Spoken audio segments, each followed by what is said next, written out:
আসসালামু আলাইকুম, স্বাগতম আমাদের ইনফরমেটিভ নিউজ চ্যানেলে। আজকের বিনোদন আপডেটে আপনাদেরকে স্বাগতম। আজকের বিনোদন আপডেটে থাকছে অভিনয় ছাড়ছেন দীপিকা পাডুকোন, আবারও সেরা শাহরুখ খান।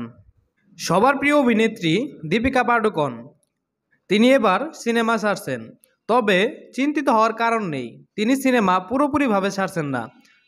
সন্তান ভূমিষ্ঠ হওয়ার জন্য অধীর অপেক্ষায় বসে রয়েছেন বলিউডের তারকা দম্পতি দীপিকা পাডুকোন ও রণবীর সিং।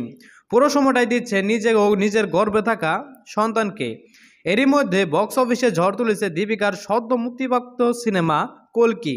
বলিউড সূত্রের বরাতে ভারতীয় সংবাদ মাধ্যমের খবর, দীপিকা নাকি সন্তান জন্মানোর পর থেকে একেবারে ছেড়ে দিবেন অভিনয়। দীপিকার ঘনিষ্ঠদের থেকে পাওয়া খবর অনুযায়ী দীপিকা নাকি প্রথম থেকে ঠিক করে রেখেছিলেন মা হওয়ার পর থেকেই বলিউড ছেড়ে একেবারেই মন দিবেন সংসারে। সেই পরিকল্পনায় বাস্তব করতে চলেছে দীপিকা। বহু আগে দীপিকা এক সাক্ষাৎকারে জানিয়েছিলেন, রণবীর আর আমি বাচ্চাদেরকে খুব ভালোবাসি। আমরা অপেক্ষা করছি কবে আমাদের নিজেদের পরিবারের নতুন সদস্য নিয়ে আসতে পারবো। মা হওয়ার আগেই চাইছেন দীপিকা এসব কাজ শেষ করতে। তবে কি সত্যি ছেড়ে দিবেন দীপিকা? তবে এদিকে সেরাদের তালিকায় আবারও শাহরুখ খান।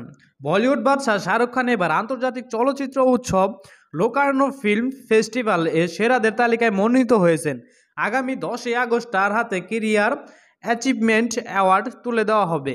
এক বিবৃতিতে ফেস্টিভ্যালের আর্টিস্ট ডিরেক্টর জিওনা ও নাজরা বলেন, শাহরুখ খানের মতো জীবন্ত কিংবদন্তিকে লোকার্নোতে স্বাগত জানানোর একটি স্বপ্ন পূরণ।